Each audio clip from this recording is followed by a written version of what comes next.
The story of the UK is an economy that has got real momentum. What is broken can be repaired.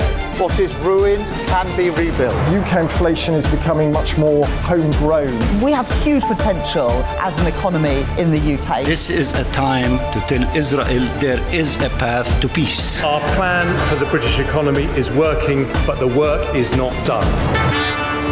You're listening to Bloomberg UK Politics. I'm Yuan Potts. And I'm Caroline Hepker. Welcome to the programme. Look, I want to start with something a little lighter. It feels like festive season has arrived. In fact, I bumped into the woman who has the best job in the entire building here at Bloomberg, Kate Crader, who gets to review restaurants for a living. And I was reading up on Ellen McCoy's best 10 bottles of 2023, the best vino that she's tasted. Yes, Bloomberg wine critic is another rather plum job. Absolutely. And the best one apparently is the 2019 Susanna Balbo signature barrel fermented Torrontés. How much is it?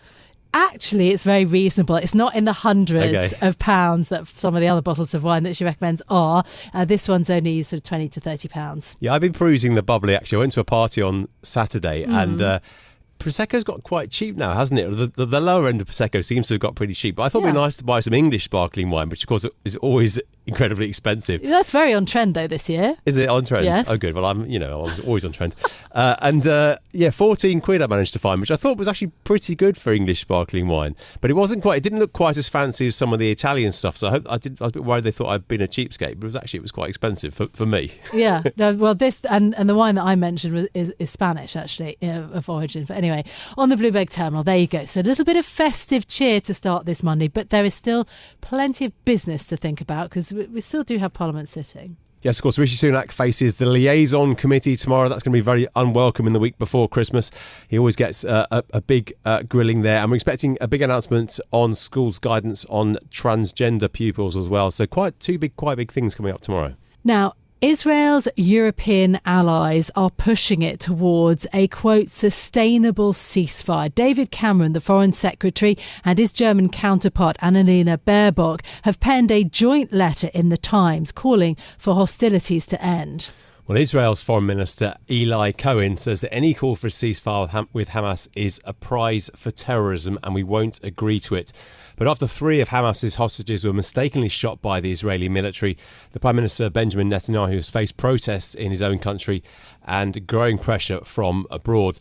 Well, joining us now is Aliona Hlivco, Managing Director at the Henry Jackson Society. Aliona, how significant do you feel this shift is from these European allies? I believe that Western partners are remaining steady in their support towards Israel and the right for Israel to defend itself. However, seeing the casualties that the Gaza Strip have encountered in the last few weeks, it's clear that perhaps the line needs to change slightly by trying to save as many lives as they can. And we've seen not just this letter written jointly by the 2 foreign secretaries of the UK and Germany in the Times on Sunday, but we've also seen the new crossing opening in Israel, trying to allow more aid into Gaza to help provide more food and medicine for the civilians. So the effort to save as many lives as possible is clearly there, and that has been highlighted for many weeks now. However, when they talk about sustainable ceasefire, I think the line didn't really change there in terms of getting rid of the terrorists who, first of all, perpetuated this war and started with their attack on the 7th of October. And it's significant that they still hold the line on sustainable ceasefire, meaning that for as long as Hamas is in power in Gaza, for as long as they still hold any authority, that peace and even the two-state solution simply will not be possible. Yes, I mean, and this is why one could question actually how tough of a message it really is, because, as you say, sticking very much to the view that Hamas cannot be a partner for peace. And although there are lots of quite emotive phrases in this letter by Baerbock and Cameron, talking about how, as parents, it breaks our hearts to see so many children killed or wounded. And they reference that idea of, heartbreak over the deaths in Gaza. a couple of times in the piece, actually on the substantive issue of how you get peace, nothing much seems to have changed. It doesn't seem that there is a direct strategy from the Western partners. You're right. I'm not sure how they see the peace, and I'm certain that some negotiations are being held behind the closed doors that are simply not available to public on how to sustain, how to reach that sustainable peace that they're talking about. One thing is still clear, that they are giving Israel all the freedom and time to eliminate Hamas. How much progress they're going to make, how long this operation will last, how difficult it will be to clean out those tunnels with terrorists. We've heard Israel getting prepared to flood the tunnels as well. So that's all being kept secret for now, as I'm sure it is quite a sensitive information. The Western allies are taking a more careful approach. Civilians that are getting killed, which is quite tragic. They are unfortunately becoming collateral damage in this war. But we've also seen that Hamas, of course, have placed themselves directly in those tunnels, under the hospitals, under the great concentration of civilian targets. So that would inevitably always be the case. However, how to get rid of where is the military strategy that IDF will effectively be applying? I think that's something that's in the talks right now. Yeah, I want to ask you about that strategy. What's your judgment about Israel's response to those terrible attacks in early October? Do you think that the Israeli government has gone in too hard and has not given enough weight to the lives of civilians in Gaza? Do you think there is a risk of the loss of international support? I'm certainly not a military expert, so it's difficult for me to judge military strategy and tactics. There have been some conversations about more targeted approach towards targeting Hamas. But of course, we've also seen that they are basically using civilians as their shields to the greatest grievances of all of us. They are hiding amongst those people. I've talked to many journalists who have been there on the ground, and they were saying how the terrorists were basically hiding behind civilians, and very often the civilians would also warn the Hamas terrorists about Israeli troops coming. So it's very difficult, and there is a lot of gray zone in this instance. I think certainly strategy could be tailored. I think the attack was so brutally perceived by Israel because it has been the greatest, most horrific attack on Israeli people since Holocaust, really. So the response was quite emotional. But I think the Israeli people will be judging the government right after this war is over very harshly, and we can already see that judgment coming from the society with their protests and them not really being happy with the way hostages are getting released. And maybe that certainly indicates towards a lack of strategy by the Israeli government. Aliona, your organisation has a foot in both camps, that is in the US and the UK. Surely that's the main driver. At what point, potentially, the Biden administration withdraws support. That is how every other conflict, since the inception of Israel has ended. It's sort of when that pressure, external pressure, has been applied. That's the issue. It's when Joe Biden changes his view. Absolutely. And I think it's very significant, and it's worth mentioning that the UK is in the lockstep with the United States on this issue, as many others. We have seen some attempts of United Kingdom trying to influence and provide more support in the US for Ukraine, for example. But when it comes to Israel, the UK is following the United States rather than leading on this issue. I think President Biden has been more than clear that the casualties, need to be minimized. The aid for Israel is still in the Congress. They're waiting to pass it, 14 billion for Israel, as well as 50 billion for Ukraine.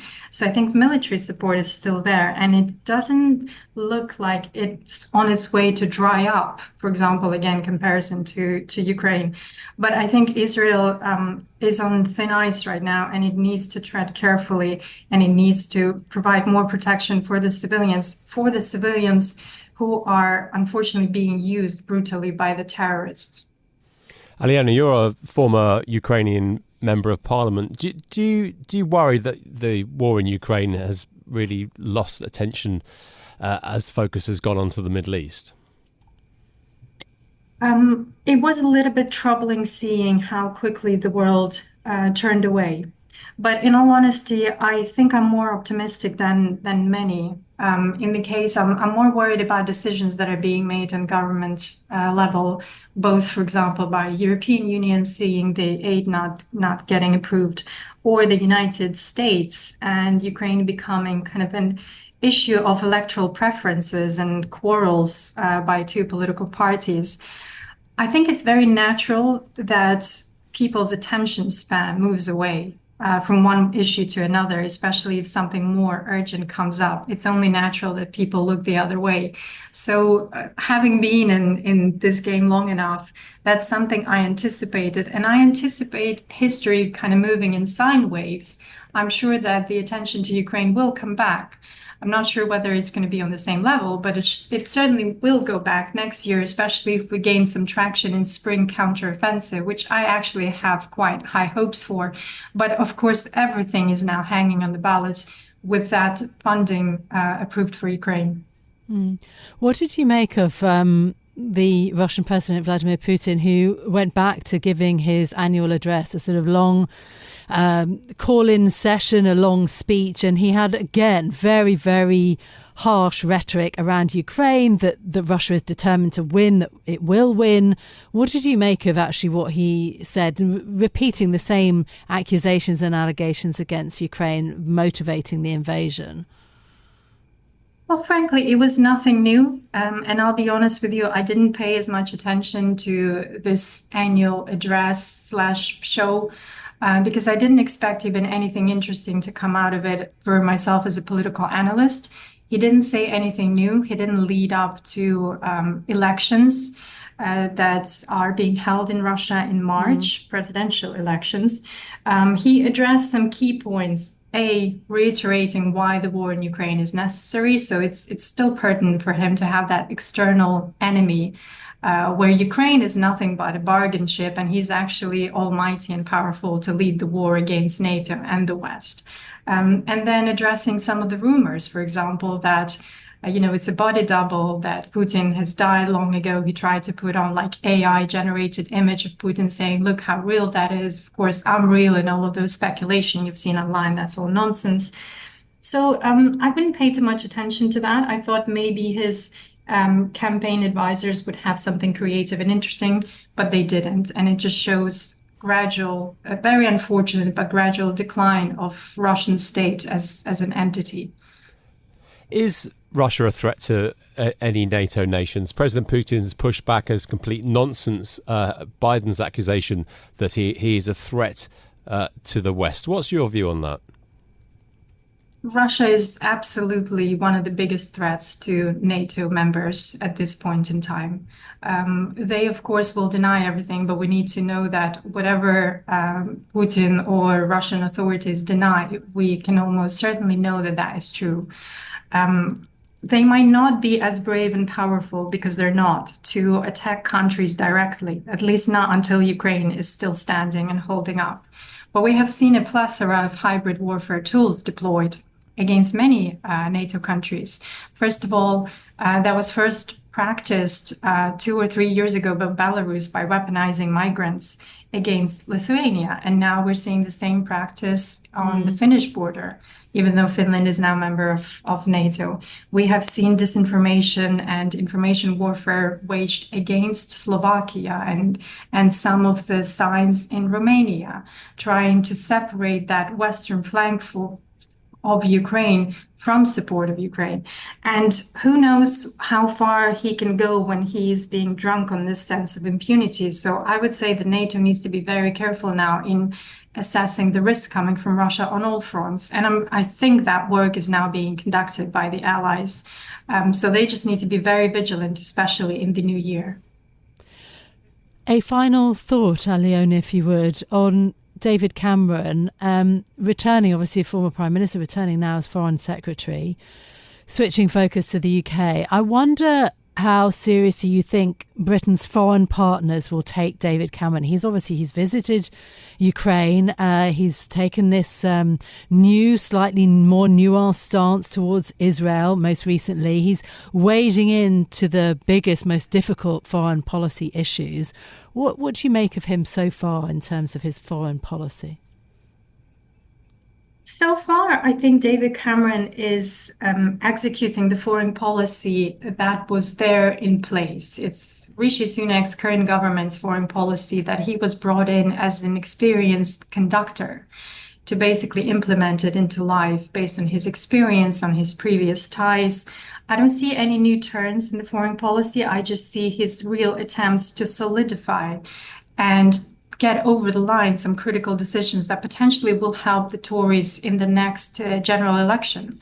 And they desperately need those wins.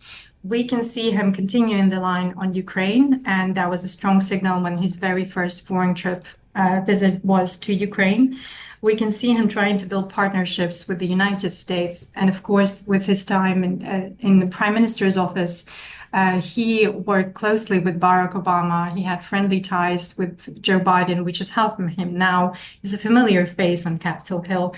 But of course, how he will conduct himself and build a relationship for Britain with, for example, Donald Trump or any Republican president who can potentially win the election, that remains a question.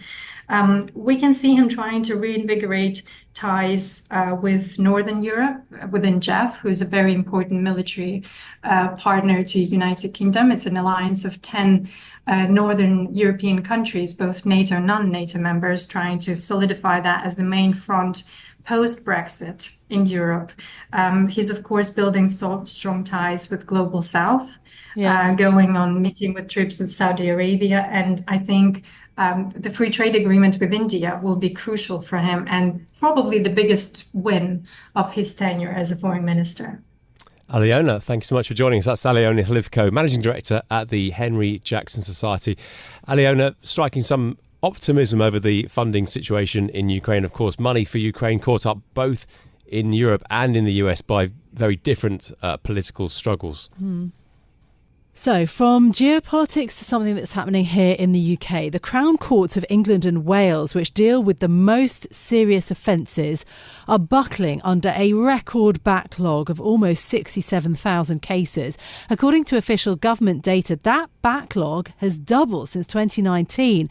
And for those who are victims of serious crimes like sexual assaults, those waits are having a huge impact on their lives. Our legal reporter, Katherine Gemmell, has been writing about this for Bloomberg. Katherine, welcome to the radio studio. How have all of these court backlogs built up? I mean, we saw it during the pandemic, but these figures are really eye-watering. Hi, yeah, thanks for having me this morning. So these numbers are really worrying, and there's a number of factors that have really put the system in this position. I mean, the first one is that the Ministry of Justice was the victim of some of the most savage budget cuts out of all the government departments. Other things we have that added to this are the number of reduction in the number of court sitting dates, and that happened a few years ago to sort of save costs and for the government. And then there's also physical court buildings that are being closed because of crumbling buildings. Again, underfunding is the issue there. And then finally, another big problem as well is with criminal barristers who prosecute and defend these cases. They're leaving in record numbers, and that's a lot down to the conditions that they face. Last year we saw them go on strike. Some of the juniors who are the first 2 years in the jobs actually were earning below minimum wage. So all of this is kind of making a perfect storm, really, and as we see from these most recent numbers, the situation is just getting worse. Of course, this isn't just a load of numbers, is it? There's a real human cost to a lot of all of this. Tell us about some of the problems this is causing. Yeah, so the human cost of these delays and these backlogs are something that we really wanted to get across in this story.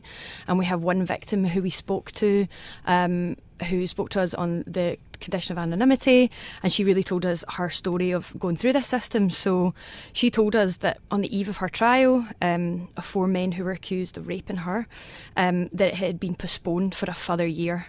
And she said that was actually the most devastating part of her case, was those delays. It then dragged on for another 4 years, and the men were eventually acquitted. when we asked her, how she felt about this, she said that she felt hopelessness with the criminal justice system. And when we asked her if something like this were to ever, God forbid, happen to her again, would she get the police and courts involved? And she immediately said no. So we spoke to Claire Waxman as well, who's the London's first Victims Commissioner, and she told us it was actually very rare for these types of cases to go ahead on the day that they're supposed to go ahead. So this really adds to sort of a re-traumatisation of victims, especially those who are victims of, rape and serious sexual offences. Yeah, absolutely. Having said that, of course, Britain's Rape Crisis Centre has talked a long time about the issue of how rape has been effectively sort of decriminalised in the UK. I mean, looking back, that sort of goes back to 2020. So, this issue has been bubbling around as a real worry for quite a long time. Tell us about what this also shows, I suppose, for Britain's wider public services, the issues that this presents. I mean, you talked about the crumbling situation. Yeah, no, exactly. It does. I mean, it does tell a wider story about the deterioration of public services, and whether that's the NHS or the UK is something that our politics reporter Emily Ashton, who I worked on this story with, has written a lot about. It's very startling as well that this situation is worsening, and it's important to realise as well that once trust in police and courts breaks down, it can all go wrong very fast. And also for some, these delays are yet more evidence of the government's failure to get a grip on deep-rooted issues in core public services, after this decade of austerity policies. What more needs to be done to tackle this problem? I mean, it's complex, isn't it? Barristers got a significant pay rise, didn't they, this year? So that's gone some way perhaps to addressing the problem you mentioned earlier. But what else can be done to fix the wider problem? Yeah, I mean, some barristers probably wouldn't say that it was as significant as it could be, but they did end up getting those terms met to end the strike. But yeah, there's other issues that can be done to fix it. We talked to Paul Pryor, who is a barrister. He defends and prosecutes some of the most serious sexual offence cases in the Midlands. And he told us that, it wasn't a quick fix or a law that really needed to be done to fix this situation.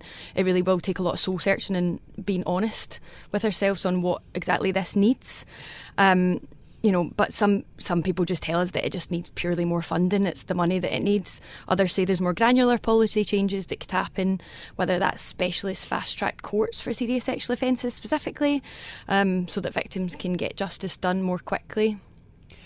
In terms of next year's general election year, and so crime obviously is going to be, you would have thought, one of those banner issues that everybody in the country cares about, perhaps as a view on. What's the government and the Labour Party actually proposing to do to help? Yeah, I mean, it's a good point, because people and voters generally do care about crime, but for a lot of voters, they don't really care much about the justice system. Right. That's purely just because they don't come across it in their daily life.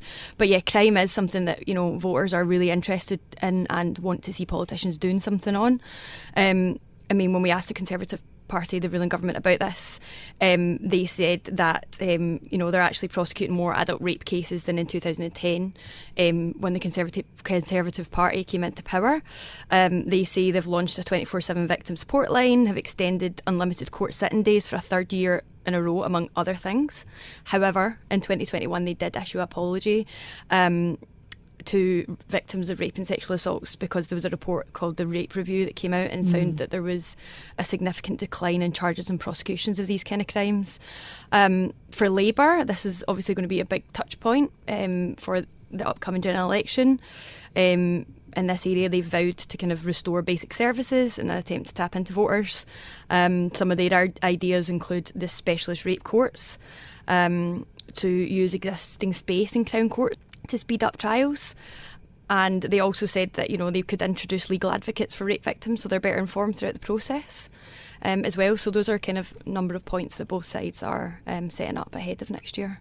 Katherine, thanks so much. That's Katherine Gemmell, our legal reporter. You can read Katherine's piece on the Bloomberg UK website. Yeah, I think a really important issue to raise, and not just to understand the statistics, which are quite complex. There's a number of different ways of measuring UK, England and Wales, statistics around, crime, the most serious crimes. Anyway, it's a very complex picture statistically. So I think it's also very important to understand the victim's perspective. Katherine, thank you so much for being with us here on Bloomberg Radio. No doubt a campaigning issue that we'll hear about more next year. Yeah, really a multifaceted problem, I think, is something that's kind of been building over the years, and it has really kind of reached a head now, I think. Well, last week we had a really interesting conversation with Michael Booker, editorial director of GB News. He told us that regardless of the outcome of any Ofcom investigations, and there are several underway, the channel will carry on with its advocacy. Whatever happens there, we do want to be a campaigning channel. We do want to be of help to the people out there. People used to, as I say, going back to when I was on a newspaper, people would write in and we'd try and help them. And it's a similar thing to what we're trying to do with GB News. We do want it to be a service to the British public. Well, today, an Ofcom investigation has found that an episode of The Live Desk, which aired on GB News back in July, did break broadcasting rules on due impartiality. Well, the programme was promoted on GB News branded campaign. It was a campaign called Don't Kill Cash, which called on viewers to sign a petition for the government to introduce legislation to protect the status of cash as legal tender. Perhaps you remember that there was quite a lot of sort of a fury around that issue. The problem is Rule 5.4, yes, I am citing the rule, requires that all broadcasters' programmes, whatever their genre, exclude all expressions of the views and opinions of the person providing the service on matters of political controversy or current public policy. And Ofcom say that this issue was a matter of political debate as the Financial Services and Markets Bill passed through Parliament. Yeah, and Ofcom found that by promoting the GB News branded campaign, the views and opinions of GB News were expressed, which of course they are expressly forbidden to do on air. So very interesting this. It doesn't seem like one of the most contentious issues, and they discuss all sorts of quite tricky things on GB News. And of course, whether we continue to use cash in society doesn't strike one as one of the sort of most hotly debated issues in society, but it is a political issue. It was found to be a political issue, and GB News have got in trouble. I must say, this isn't the only thing they're being investigated for by Ofcom. Ofcom do work at a fairly slow pace, so there are more things to come, more outcomes to be decided.